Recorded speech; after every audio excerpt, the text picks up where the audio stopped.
इस सरकार की नाकामी और केंद्र सरकार की उपलब्धियां, ये दोनों को लेकर के हम जनता के बीच में जा रहे हैं। इंडिया अलायंस का जो आक्रोश है, जो गुस्सा है, वो केवल और केवल खिसियानी बिल्ली खंभा नोचे वाला है। प्रधानमंत्री जी ने साफ कहा है लाल किले से, न खाएंगे न खाने देंगे। नमस्कार, आप देख रहे हैं चौपाल खबर। मैं हूं आपके साथ काजल चौधरी। इस वक्त चौपाल खबर की टीम पहुंच चुकी है झारखंड राज्य में। झारखंड राज्य का जो राजधानी है रांची में इस वक्त हमारी मौजूदगी है और यहां पर हम अपना चौपाल खबर का जो एक चुनावी सफ़र चल रहा है उसको हम चला रहे हैं। अभी हम रांची में मौजूद है, तो अभी यहाँ पर बीजेपी कार्यालय की तरफ हम आए हुए थे।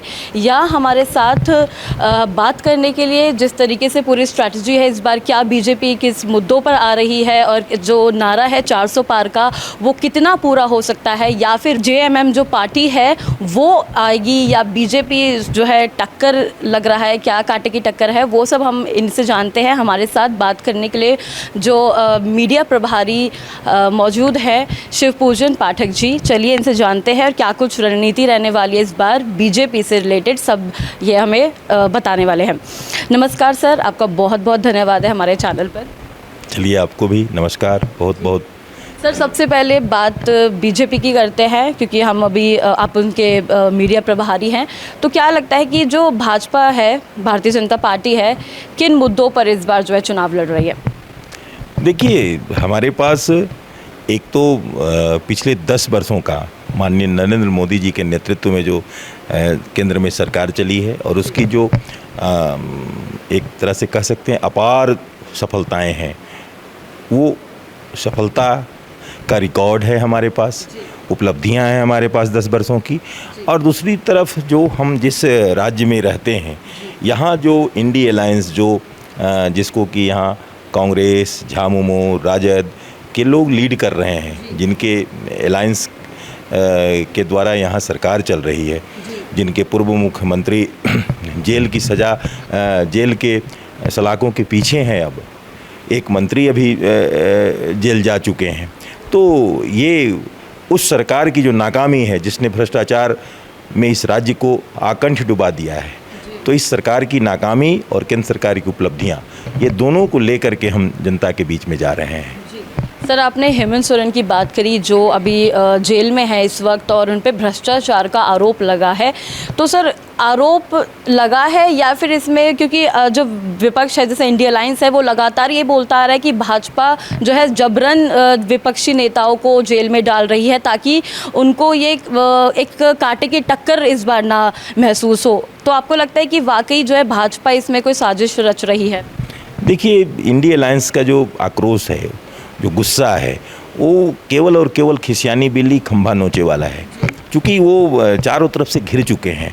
भ्रष्टाचार, अब 350 करोड़ एक सांसद के यहाँ से नगद बरामद होना, अभी हाल के दिनों में मंत्री के पीए के जो नौकर है उसके घर में 35 करोड़ नगद बरामद होना, आप समझ सकते हैं कि कितना लूटा है इन लोगों ने पिछले 4.5-5 वर्षों में।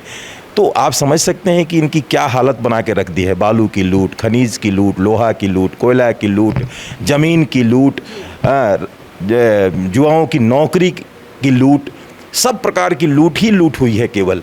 तो जनता इस बात को समझ रही है। अब इसमें जब इनके ऊपर आरोप लग रहे हैं, जब ये गिरफ्तार हो रहे हैं, स्वतंत्र जांच एजेंसियां हैं वो जब इनको गिरफ्तार कर रही है, इनके साक्ष्य सबूत मिल रहे हैं, कोर्ट का जस्टिफिकेशन आ रहा है, कोर्ट अब कह रहा है कि नहीं, चार्जशीट सही है और इनको बेल नहीं दिया जा सकता है, तो जहां इतना अकंठ भ्रष्टाचार हो वहां अब इस प्रकार की बात करना कि नहीं हमको केवल जानबूझ करके फंसाया जाए, तो जनता इस बात को समझ रही है और जनता इसका परिणाम भी देगी। सर, आपने कहा कि स्वतंत्र जांच एजेंसियां हैं, लेकिन सबसे बड़ा सवाल तो उन्हीं पे उठ रहा है, ईडी बोले हम या सीबीआई बोल रहे हैं कि भाजपा की जो है कठपुतली है, भाजपा के फेवर में सीबीआई और ईडी जो है आजकल काम करती नज़र आ रही है या दिख रही है, तो सर सबसे बड़ा सवाल तो इन्हीं पर है। तो क्या लगता है आपको कि ये सवाल जो है जायज़ है या फिर इसमें भी जो है अटकलें या फिर विपक्ष का जो? इंडिया अलायंस वालों को बताना चाहिए कि जब यहाँ के जो झामुमो के सबसे बड़े नेता हैं, जो शिबू सोरेन जी, गुरु जी, आप देखें उनको भी जेल हुआ था, उनकी गिरफ्तारी हुई थी और वो कांग्रेस सरकार में हुई थी। जो लालू प्रसाद जी जो राजद के नेता हैं उनकी जो गिरफ्तारी हुई थी वो कांग्रेस सरकार में हुई थी। तो आप समझ सकते हैं कि कांग्रेस, ये जिनके साथ अभी गठबंधन चला रहे हैं, अलायंस चला रहे हैं, सरकार चला रहे हैं, उन नेताओं की गिरफ्तारी तो कांग्रेस सरकार में हुई थी। तो इसका मतलब कांग्रेस जानबूझ के किया करती थी। आज इनको कांग्रेस से सवाल पूछना चाहिए था। अगर भाजपा ऐसा करती तो फिर कांग्रेस से पूछें कि उनकी गिरफ्तारी जो हुई थी, शिबू सोरेन जी को जेल हुआ था, ये किसके समय में हुआ था? लालू प्रसाद जी को जेल किसके समय में हुआ था? तो ये कहना कि भाजपा ऐसा करती है, ये भाजपा नहीं कर रही है। जांच एजेंसी स्वतंत्र है और आप अवसर दे रहे हैं। जब आप अवसर दे रहे हैं तो स्वाभाविक है जांच एजेंसी, हाँ, जांच एजेंसियों की खुली छूट है। जांच एजेंसियों पर कोई उनको कोई रोक टोक नहीं है। देखा देखी कोई इस प्रकार से कि इनके साथ हो, इनके साथ नहीं हो। प्रधानमंत्री जी ने साफ कहा है लाल किले से कि जो न खाएंगे न खाने देंगे। इसलिए उनको इशारा मालूम है कि हमको क्या करना है। हमारा जो मुखिया है, हमारा जो नेता है, जो देश का नेता है, जो दुनिया में जिसका डंका बज रहा है, उसने इशारा कर दिया कि आप जिस काम के लिए बने हो वो काम करो, हम नहीं रोकने वाले हैं। वो समझ गए हैं और कार्रवाई कर रहे हैं। सर, बीजेपी का पुराना नारा था सबका साथ सबका विकास, लेकिन कांग्रेस की बात करें, कांग्रेस ने उसको बदल के सबका साथ अपना विकास कर दिया था। क्या कहेंगे इस? अपना विकास कौन किया है पिछले 65-70 वर्षों में, ये जनता जान रही है। इसलिए बीजेपी ने ही सबका साथ सबका विकास किया है और आगे भी करेंगे। ये हमारा संकल्प है, हमारी प्रतिबद्धता है। हम कोई दिखावा नहीं करते हैं, हम कोई बनावटीपन नहीं है। और उन्होंने क्या किया? परिवारवाद, संप्रदायवाद, जातिवाद में देश को झोंक दिया। चुन चुन करके इनके साथ आज न्याय की बात करते हैं। जीवन पर्यंत स्थापना काल से कांग्रेस ने केवल अन्याय ही किया है। जोड़ने की बात करते हैं। भारत विभाजन को स्वीकार करने वाली पार्टी कांग्रेस है। इसलिए न ही जोड़ने में ये पार्टी आगे है, ये केवल तोड़ने में आगे है और अन्याय करने में आगे है। सर, जो पूरा इंडिया अलायंस है वो इसी पर टिका हुआ है कि उनको बीजेपी को हटाना है, मोदी को हटाना है, भाजपा को गिराना है। तो सर, आपको क्या लगता है कि वो अपने मंसूबों में कहाँ तक कामयाब हो पाएंगे? साथ ही जो भाजपा का इस बार नारा है 400 पार, जिसे लगातार विपक्ष ठुकरा रही है और बोल रही है कि नहीं, इस बार 300 भी नहीं हो पाएंगे। तो आपको क्या लगता है कि विपक्ष की बातों में कुछ दम दिखाई दे रहा है, कुछ सच्चाई दिखाई दे रही है? देखिए, गिराना और बनाना ये जनता का काम है, ये लोकतंत्र है। कोई कांग्रेस के कहने से भारतीय जनता पार्टी नहीं आई है और कांग्रेस हमको बल नहीं दे रही है। ये जनता हमको चाह रही है, जनता का विश्वास हम पर है, इसलिए हम आ रहे हैं।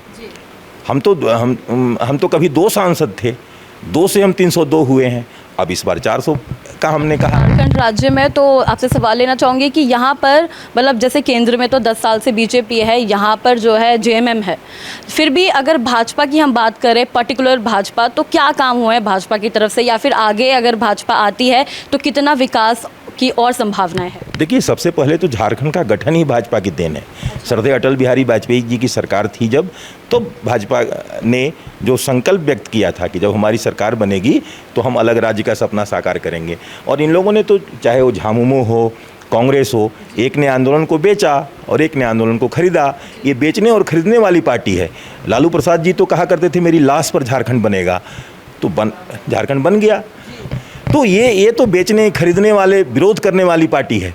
और ये झारखंड भाजपा का सबसे बड़ा देन जो है वो झारखंड राज्य का गठन सबसे पहले, फिर बाद में आप देखें हमारी सरकार जब रही है तो आप देखें यहाँ बुनियादी सुविधाओं का विकास, कई कल्याणकारी योजनाओं का काम हुए, ये सब काम हुए हैं। यहाँ युवाओं को रोजगार दिए गए हैं, नौकरी का अवसर उत्पन्न हुआ है। लेकिन अभी तो केवल और केवल लूट हो रही है, केवल और केवल लूट। ये तो केवल लूटने में लगे हैं। पूरी विधि व्यवस्था ध्वस्त है। महिलाओं के साथ रोज़ दुष्कर्म की घटनाएं घटित हो रही हैं। 6000 से ऊपर बलात्कार की घटनाएं घटित हुई हैं।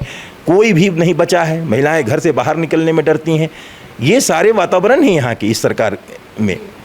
सर, अभी जमशेदपुर में जो है मोदी जी की रैली हो रही है, वहाँ पे उन्होंने बोला कि जेएमएम से या फिर जेएमएम को और कांग्रेस पे निशाना साधा है और बोला है कि इनको क ख ग भी नहीं पता है विकास का। तो क ख ग नहीं पता है, क्या आपको इसमें लग रहा है कि मोदी जी जो बोल रहे हैं वो सही है? वाकई जो है जेएमएम की तरफ से कोई काम नहीं हुआ है यहाँ पर? निश्चित तौर पर माननीय प्रधानमंत्री जी ने जब कहा है तो माननीय प्रधानमंत्री जी कोई हल्के नेता नहीं है। अब उनकी गिनती दुनिया के सर्वमान्य नेताओं में होती है। इसलिए जब उन्होंने आरोप लगाया है तो बड़ी गंभीरतापूर्वक आरोप लगाया है। कोई सामान्य आरोप नहीं है, और उन्होंने सच्चाई को बताया है कि इनके पास विकास नाम का कोई विजन नहीं है, ये विकास जानते ही नहीं है। ये केवल परिवार की चिंता करते हैं, अपनी कमाई की चिंता करते हैं, कैसे लूटें इसकी चिंता करते हैं, कैसे यहाँ ज़मीन हड़प लें उसकी चिंता करते हैं, कैसे गरीबों को लूट लें इसकी चिंता करते हैं। इसी के लिए तो मुख्यमंत्री ने यहाँ जो पूर्व मुख्यमंत्री थे नाम बदल बदल करके ज़मीन लूटा है, उन्होंने अपने नाम से माइंस लीज करा लिया। दुनिया में कोई ऐसा मुख्यमंत्री नहीं होगा जो अपने सिग्नेचर से अपने नाम से माइंस ले ले, अपनी पत्नी के नाम से इंडस्ट्री ज़मीन अलॉट कर दे। ये दुनिया का अनोखा उदाहरण है। भारत में तो आप देखिए किसी राज्य में ऐसा नहीं हुआ होगा। मुख्यमंत्री को कुछ मिला करने को अपने ही लिए रख लिया। तो ये ऐसे ऐसे कारनामे हैं इनके, इसलिए जनता इसको समझ रही है और इनको पूरे का पूरा जवाब देगी। इसलिए झारखंड में जो इस बार का हमारा संकल्प है कि 14 की 14 सीट हम जीतेंगे। 12 सीट हमारे पास आज भी है, 13 भी हो गया है। जो उम्मीदवार अभी हैं हमारा सिंहभूम की, वो पहले कांग्रेस में थी, इस बार हमारे साथ हो गई हैं। सर, अंतिम प्रश्न आपसे लेना चाहूँगी कि इस बार जैसे 400 पार का नारा है, लेकिन तानाशाही भी खूब हो रही है देश में। विपक्ष लगातार बोल रहा है कि तानाशाह जो है बीजेपी के दौर में देखने को मिल रही है, बहुत ज़्यादा अत्याचार हो रहे हैं लोगों पे, देश को बेचा जा रहा है, सब प्राइवेटाइज किया जा रहा है, बेरोज़गारी जो है पहले से और ज़्यादा बढ़ गई है। इस तरीके के तमाम आरोप जो है नॉर्मल लगते रहते हैं बीजेपी पर। आप इन पर क्या बोलेंगे? देखिए, तानाशाही किसने किया है? किसने प्रेस पर प्रतिबंध लगाए थे? किसने लोकतंत्र का गला घोटा था? किसने इमरजेंसी लगाई थी? किसने संविधान की हत्या की थी धारा 370 लगा करके? ये सारी चीज़ें देश की जनता जानती है कि संविधान विरोधी कौन है, लोकतंत्र की हत्या करने वाले कौन है, भारत को तोड़ने वाले कौन है, कौन लोग हैं जो टुकड़े टुकड़े गैंग का साथ देते हैं। ये सारी जनता यहाँ की जानती है। इसलिए यहाँ जो 400 पार का नारा है, अब तो ये राम विरोधी लोग हैं, सनातन विरोधी लोग हैं, इसलिए देश की जनता ऐसे लोगों को कभी स्वीकार नहीं करेगी। और हमारा जो संकल्प है झारखंड से 14 की 14 सीट, वो हम पूरा करेंगे और जनता देगी। जी निश्चित। चलिए, बहुत बहुत धन्यवाद सर हमारे चैनल पे बने रहने के लिए। तो ये थे हमारे साथ शिव पूजन पाठक जी, मीडिया प्रभारी हैं यहाँ से झारखंड स्टेट से भाजपा के लिए, जो इनके तमाम जो राजनीति और जिन मुद्दों पर भाजपा काम कर रही है या जेएमएम को टक्कर देने वाली है, वो साफ तौर पर इन्होंने हमें इस इंटरव्यू के माध्यम से बताया। बाकी ऐसे ही तमाम चीज़ों के लिए देखते रहे चौपाल खबर। मैं काल चौधरी, कैमरा पर्सन ज्योतिन दहिया के साथ, चौपाल खबर।